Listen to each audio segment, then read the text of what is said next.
we are going to look into the chapter like optical isomerism, which comes under the category of stereoisomerism. So already in the introduction I have told you regarding stereo. Stereo means spatial arrangement of atoms in a molecule. So what is stereo? Spatial arrangement. Spatial arrangement of atoms in a molecule. That means it is simple to understand like three-dimensional view of an organic compound. Stereo means what? Three-dimensional. So the importance of stereochemistry or stereoisomerism lies most of the compounds are optically active. So for a compound to be optically active, there are four terminologies. A, asymmetric carbon atoms.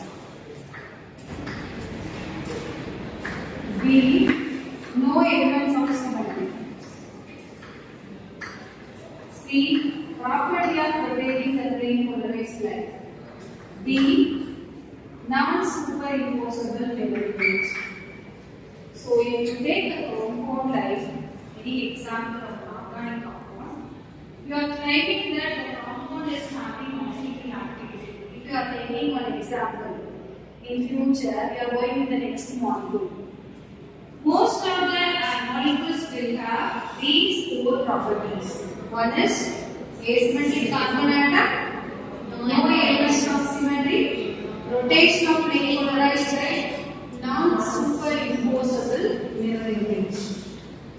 So when you take an optical active compound, this is called as a chiral compound.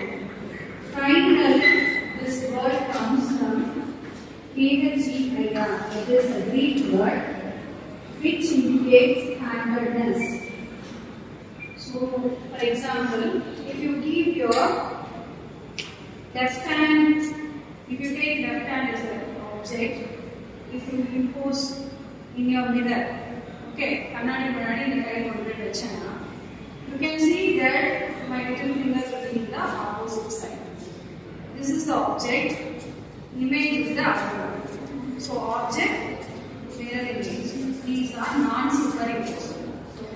If I take the optically active compound, this is the property. So what is non-superimposability means? We have to go and keep our hand in our mirror and we can see that the image will be opposite.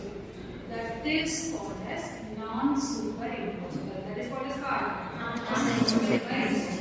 So when you take optical active example,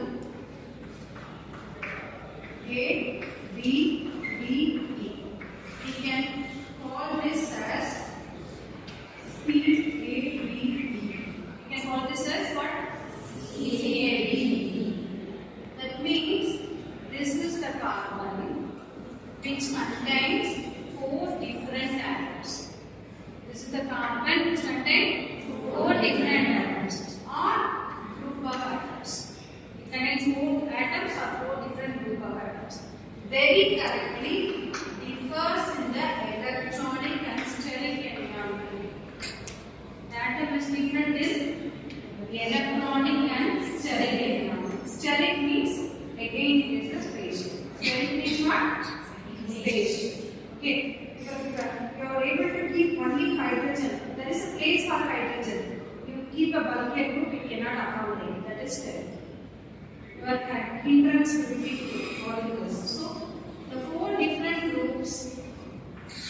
This carbon is called as chiral. This carbon is called as chiral or asymmetric carbon. This carbon is called as what?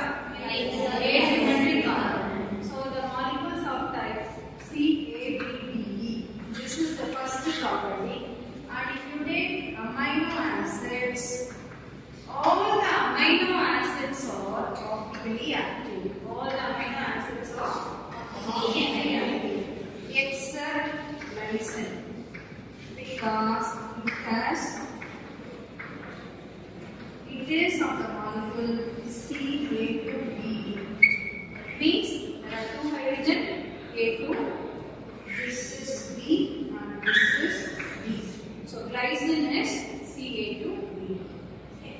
So once again, asymmetric carbon atom is called as chiral carbon. Asymmetric carbon is called as chiral carbon. So molecules with different groups. The example is lactic acid. What is the example? Lactic acid. Lactic acid. So you have to remember your optical activity with this simple compound lactic acid. Okay. Are you clear with the aromatic carbon? Yes. Thank you.